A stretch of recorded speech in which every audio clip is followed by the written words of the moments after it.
आप सभी? I am sure कि आप सभी ठीक होंगे। तो चलिए हम आज का वीडियो स्टार्ट करते हैं। आज के वीडियो में हम लोग डील करने वाले हैं हमारे सीईटी का बहुत ही इम्पोर्टेंट क्वेश्चन जो है मेथड्स ऑफ क्लिनिकल लर्निंग, यानी कि किन किन मेथड से हम लोग क्लिनिकल जो एस्पेक्ट्स होते हैं, जो क्लिनिकल जो भी मटेरियल होता है उन्हें स्टडी कर सकते हैं। ठीक है, तो जो लोग भी चैनल पर नए हैं वो लोग चैनल को सब्सक्राइब कर ले, वीडियो को लाइक करें और अपने दोस्तों के साथ शेयर ज़रूर करें।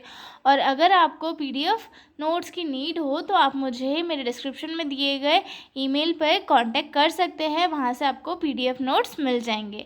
तो चलिए स्टार्ट करते हैं बिना देरी किए हुए। इसके पहले वाले वीडियो में हमने जो है डेफिनेशन ऑफ लर्निंग देखा था। उसके बाद सेकंड वीडियो में हमने देखा था कि लर्निंग के क्या क्या कैरेक्टरिस्टिक थे। तो 8 टोटल हमने लर्निंग के कैरेक्टरिस्टिक डील किए थे। अब आज की इसमें हम लोग क्लिनिकल लर्निंग की मेथड्स स्टडी करने वाले हैं। ठीक है, क्लिनिकल लर्निंग दैट मीन्स कि हम लोग जो हमारा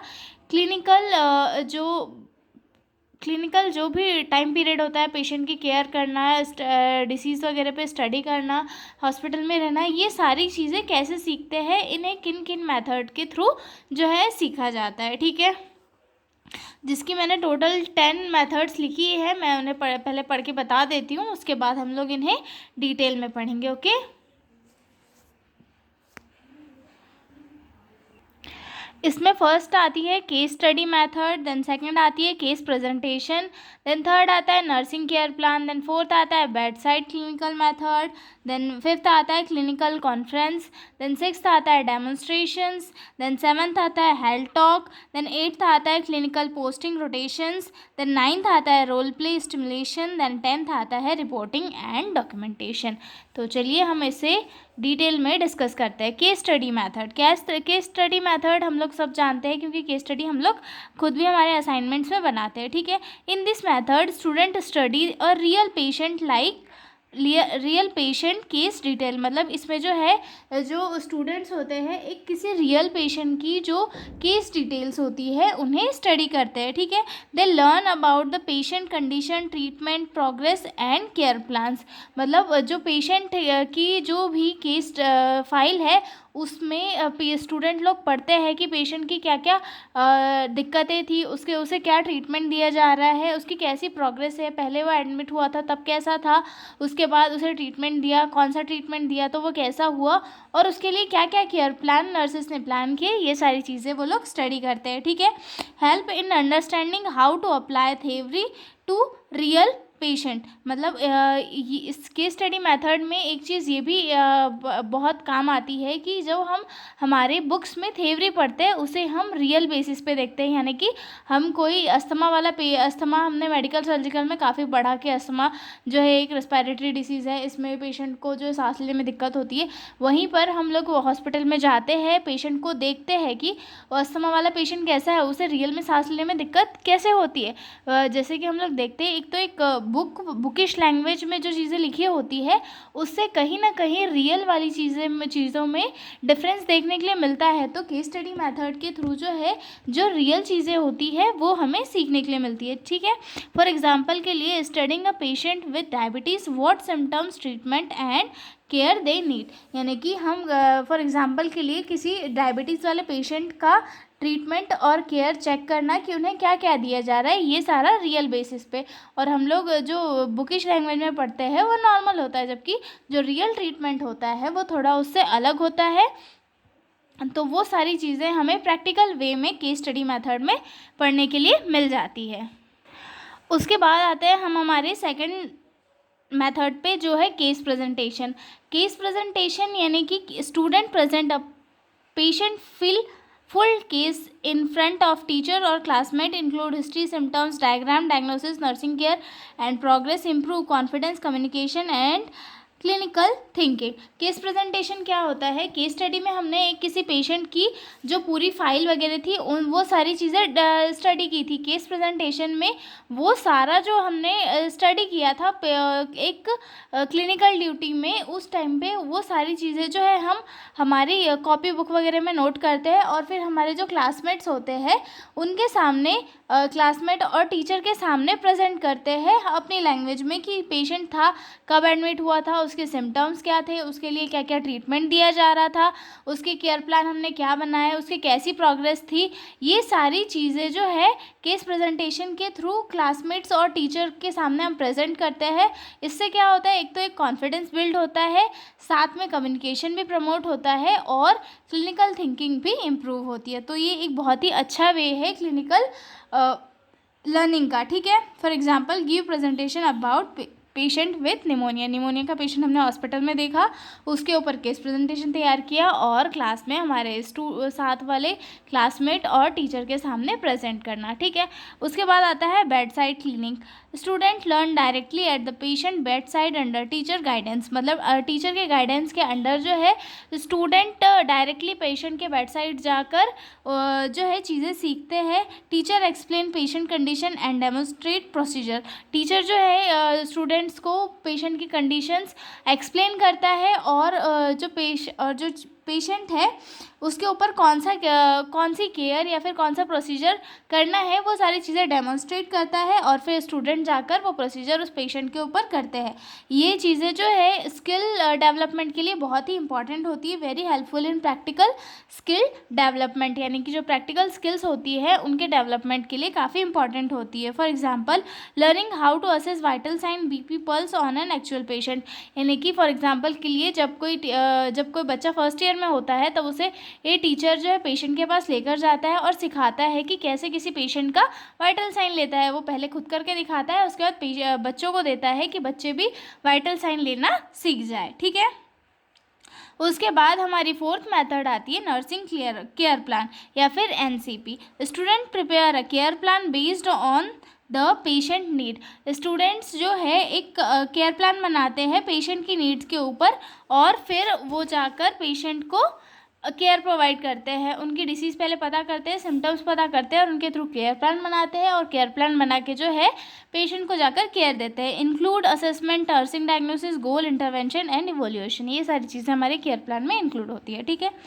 very helpful for practical skill development, और ये सारी चीज़ें जो है प्रैक्टिकल स्किल डेवलपमेंट के लिए काफ़ी हेल्पफुल होती है, ठीक है। For example making nursing care plan for a patient after surgery, यानी कि जो पेशेंट जो है वो सर्जरी से आया है तो उसे उसके बाद क्या क्या केयर देनी है वो सारी चीज़ें केयर प्लान में बनाना, ठीक है। उसके बाद आती है हमारी fifth method clinical conference. Clinical conference यानी कि एक टाइप का डिस्कशन, यानी कि जो रियल क्लिनिकल प्रॉब्लम्स होती है उनके ऊपर कोई भी सीनियर स्टाफ या फिर टीचर या फिर स्टूडेंट्स मिलकर डिस्कशन करते हैं और जिसके थ्रू जो है अलग अलग लोग अलग अलग अपने अपने टॉपिक रखते हैं ताकि सबको क्लिनिकल नॉलेज मिल सके, ठीक है। अ discussion is done on real clinical problems, can be individual or group discussion, lead by teacher, improve decision making and team work. Clinical conference से क्या होता है, एक तो डिसीजन मेकिंग इम्प्रूव होती है, टीम वर्क इम्प्रूव होता है और चीज़ें जो है एक साथ साथ प्रोग्रेसिव होती जाती है, यानी कि जो प्रॉब्लम्स क्लिनिकल लाइफ में या फिर क्लिनिकल जो भी चल रहा है उसमें दिक्कत कर रहा है तो वो सारी जो कॉम्प्लिकेशन होती है वो धीरे धीरे क्लिनिकल कॉन्फ्रेंस के थ्रू कम हो जाती है, क्योंकि अलग अलग लोग हर चीज़ के सॉल्यूशन के लिए अपना अपना एक टॉपिक देते हैं, अपना अपना टॉपिक और सॉल्यूशन देते हैं जिसके थ्रू जो है चीज़ों का और प्रॉब्लम का सॉल्यूशन निकाला जाता है, ठीक है। फॉर एग्जांपल के लिए discussing how to manage a critical in ICU, यानी कि कोई क्रिटिकल जो पेशेंट है उसे आईसीयू में कैसे कैसे हैंडल करना है, ठीक है। अगला पॉइंट आता है demonstration and return demonstration. Teacher first demonstrate a nursing procedure, then student repeat the procedure under supervision, improve skill, accuracy and confidence. ये हमने पहले देख लिया था, ये रिपीट हो गया। वैसे जो एग्जाम्पल मैंने लिखे हुए हैं ये आपको लिखना ज़रूरी नहीं है, मैंने सिर्फ ये आपको समझाने के लिए इसमें लिखे हुए, ओके। यानी कि demonstration and return demonstration, that means कि टीचर जो है पहले प्रोसीजर एक्सप्लेन करता है और उसके बाद जो स्टूडेंट्स हैं उसे डबल रिपीट करके फिर से फॉलो करते हैं। इससे क्या होता है, जो स्किल्स होती है वो बहुत अच्छे से डेवलप हो जाती है। अगला मेथड या फिर अगला पॉइंट है हमारा हेल्थ टॉक या फिर हेल्थ टीचिंग। हेल्थ टीचिंग जो एक काफ़ी इम्पॉर्टेंट मेथड है हमारे क्लिनिकल एजुकेशन की, यानी कि हेल्थ टॉक के थ्रू जो है काफ़ी सारे टॉपिक क्लियर किए जाते हैं, पेशेंट को नॉलेज दिया जाता है, स्टाफ को डिसीज़ के बारे में नॉलेज दिया जाता है। Student give health education to patient और their families. Topic can be hygiene, nutrition, disease prevention etcetera. Build communication skills and health awareness. Health talk क्या होता है? हेल्थ टॉक दैट मीन्स कि हम लोग फ्लिप चार्ट वगैरह बनाते हैं, फ्लिप चार्ट बना के पेशेंट को देते हैं। तो ये भी एक क्लिनिकल लर्निंग का एक मेथड होता है कि जिसके थ्रू जो है जो अच्छी अच्छी चीज़ें होती है जैसे कि न्यूट्रिशन या फिर डिसीज़ प्रिवेंशन, हाइजीन, इन सब के बारे में सब किसी को नॉलेज प्रोवाइड करना। ठीक है, उसके बाद एग्जांपल है इसका, giving health talk to a patient about diabetic diet, यानी कि जो डायबिटीज़ वाला पेशेंट है उसे डायबिटिक डाइट के बारे में हेल्थ एजुकेट करना। ठीक है, उसकी ये भी एक क्लिनिकल लर्निंग मेथड के अंदर इंक्लूड होती है। ठीक है, उसके बाद अगला पॉइंट आता है हमारा clinical rotation posting. Clinical rotation posting जो एक नर्सिंग स्टूडेंट के लाइफ में काफ़ी इंपॉर्टेंट फेज़ होता है। मतलब उस ड्यूरेशन में जो एक नर्सिंग वाला स्टूडेंट है वो काफ़ी सारी चीज़ें सीखता है कि उसे क्या पोस्टिंग कैसे लेनी है, ड्यूटी कब लेनी है, इंचार्ज कब आएगा, विश कैसे करना है, हॉस्पिटल के एटमॉस्फेयर में कैसे रहना है, ये सारी चीज़ें जो है उसे ड्यूटी के टाइम पे सीखने के लिए मिलती है। तो रोटेशन ड्यूटी जो है काफ़ी इंपॉर्टेंट होती है और ये क्लिनिकल लर्निंग का एक काफ़ी इंपॉर्टेंट फेज़ होता है। ठीक है, student are posted in different hospital department like medical, surgical, ICU and OPD etcetera. It gives wide exposure and help in applying skill in different situation. यानी कि ये सारी जो क्लिनिकल रोटेशन है या फिर क्लिनिकल पोस्टिंग है पेशेंट को डील करने की, नर्सिंग स्टाफ को, नर्सिंग स्टूडेंट को एक स्किल प्रोवाइड करता है कि उन्हें कैसे कैसे जो है पेशेंट को डील करना है। ठीक है, फॉर एग्जाम्पल के लिए 1 week in general ward, next week in maternity ward. यानी कि जो स्टूडेंट होते हैं उन्हें रोटेट करना, पोस्टिंग के टाइम पे अलग अलग वार्ड्स में भेजना, इनके थ्रू जो है नई नई चीज़ें वो सीखते हैं और नए नए वार्ड्स को एक्सप्लोर करते हैं। ठीक है, उसके बाद आता है role play. Student act as a nurse, doctor और patient in a mock setup.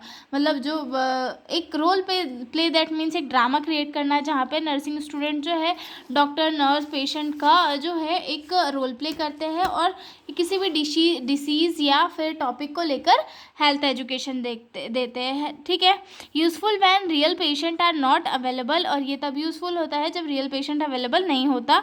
Help in practicing emergency situation safety. ठीक है, ये जो चीज़ें हैं ये कब मदद करती है, ये स्टूडेंट को ये सिखाती है कि उसे इमरजेंसी की कंडीशन में कैसे कैसे चीज़ों को हैंडल करना है। यानी कि कोई पेशेंट नहीं है वहाँ पे, एक दूसरा ही स्टूडेंट जो है वहाँ पर लेटा हुआ है एक पेशेंट बनकर, और उसे जो है कार्डियक अरेस्ट आता है। ठीक है, तो जो दूसरा स्टूडेंट है वो उसे सीपीआर देगा, वो सीपीआर देने की जो है प्रैक्टिस करेगा। तो इससे क्या होगा, स्टूडेंट्स के अंदर ये स्किल बिल्ड होगी कि उन्हें कैसे इमरजेंसी की कंडीशन में किसी पेशेंट को ट्रीट करना है। ठीक है, for example role play on how to handle patient with seizures, यानी कि सीजर वाले पेशेंट को कैसे हैंडल करना है। ठीक है, उसके बाद हमारा 10th मेथड है reporting and documentation. Student practice writing patient reports, chart, nursing notes etcetera. Help in learning professional and legal aspect of clinical works. मतलब जो रिपोर्टिंग और डॉक्यूमेंटेशन होता है, हॉस्पिटल वर्क, सारा ये सारी चीज़ें करके भी जो है क्लिनिकल वर्क को सीखा जाता है, और ये जो है नर्सिंग की जो रिटन वर्क होता है इसमें काफ़ी इंपॉर्टेंट होता है। ठीक है, for example writing nursing notes during night shift. Okay, I am sure कि आपको मैथड्स ऑफ क्लिनिकल लर्निंग समझ में आई होगी। तो अब हम मिलेंगे अगले वीडियो में एक नए लेक्चर के साथ। तब तक के लिए बाय बाय। और हाँ, मुझे प्लीज़ से प्लीज़ कमेंट में ज़रूर बताइए कि आपके लिए ये वीडियो हेल्पफुल था या नहीं, आपको मेरे लेक्चर समझ में आ रहे हैं या नहीं। तो मिलते हैं हम अगले वीडियो में, तब तक के लिए बाय बाय। और अगर PDF नोट्स चाहिए हो तो प्लीज़ मेरे जो डिस्क्रिप्शन में दिए गए मेल है उस पर आप कॉन्टैक्ट कर सकते हो। तो अब फिर से बाय बाय। Okay, bye.